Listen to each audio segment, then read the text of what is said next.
এক বোন প্রশ্ন করেছেন, হুজুর শীতের রাতে ফরজ গোসলের ভয়ে আমি আমার স্বামীকে আমার সাথে থাকতে দেই না, এখন কি আমার গুনাহ হবে বা এখন করণীয় কি? খুব জটিল একটা প্রশ্ন। এই প্রশ্নটা সাধারণত কেউ করে না। এক বোন হোয়াটসঅ্যাপে আমাকে এই প্রশ্নটা করেছে। তিনি বলছেন, তিনি বোঝাতে চেয়েছেন, হুজুর যেহেতু ফরজ নামাজ, ফজরের নামাজ আমাকে পড়তে হয়, আর রাতের বেলা যদি আমরা একসাথে থাকি, মিলন করি, তাহলে তো আমাকে ফরজ গোসল করতে হবে। আর আমাদের এখানে গরম পানির কোনো ব্যবস্থা নাই, ঠান্ডা পানিতে আমাকে গোসল করতে হয়। এই ভয়ে আমি আমার স্বামীকে থাকতে দিই না আমার সাথে, এই জন্য আমার স্বামী আমার উপর রাগ করে। এখন এটার করণীয় কি? আমি কি আমার স্বামীর হক নষ্ট করেছি কিনা? এটা একটা প্রশ্ন। গোটা জাতির উদ্দেশ্যে সেই উত্তর আমরা দিয়ে দিচ্ছি।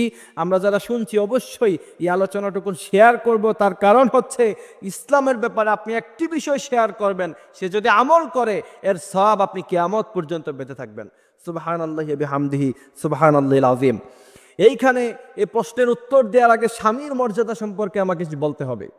বিশ্বনবী সাল্লাল্লাহু আলাইহি সাল্লাম বলছেন, তোমাদের মধ্যে তোমাদের স্বামীদের মর্যাদা এত আকাশচুম্বী, যদি পৃথিবীতে আল্লাহ ব্যতীত অন্য কাউকে সিজদা দেওয়ার অথরিটি, অনুমতি থাকতো, তাহলে আমি গোটা পৃথিবীর সমস্ত মেয়ে লোকদেরকে বলতাম, তোমরা তোমাদের স্বামীর পায়ে সিজদায় লুটিয়ে পড়ো। এ হচ্ছে স্বামীর মর্যাদা।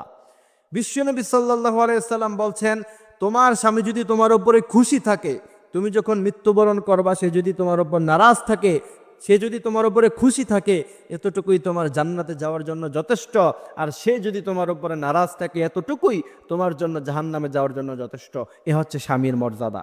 এবার আসেন যে শীতের রাতে শুধুমাত্র ফরজ গোসলের ভয়ে আপনি যদি আপনার স্বামীকে আপনার সাথে থাকতে না দেন, আপনার গুনাহ হবে কিনা বা করণীয় কি? এই প্রশ্নের জবাব যদি আমি দিতে চাই, তাহলে বিশ্বনবী সাল্লাল্লাহু আলাইহি সাল্লাম থেকে হাদিস এসেছে। বিশ্বনবী বলছেন, কোনো মেয়ে লোকেরা যদি রান্না করা অবস্থায়, সে কিচেন রুমে রান্না করছে, এমত অবস্থায়, এটা খুব সেন্সিটিভ জায়গা, সে যদি সেখান থেকে চলে আসে, আগুন ধরতে পারে, খাবার নষ্ট হয়ে যেতে পারে, খাবার পুরা হয়ে যেতে পারে।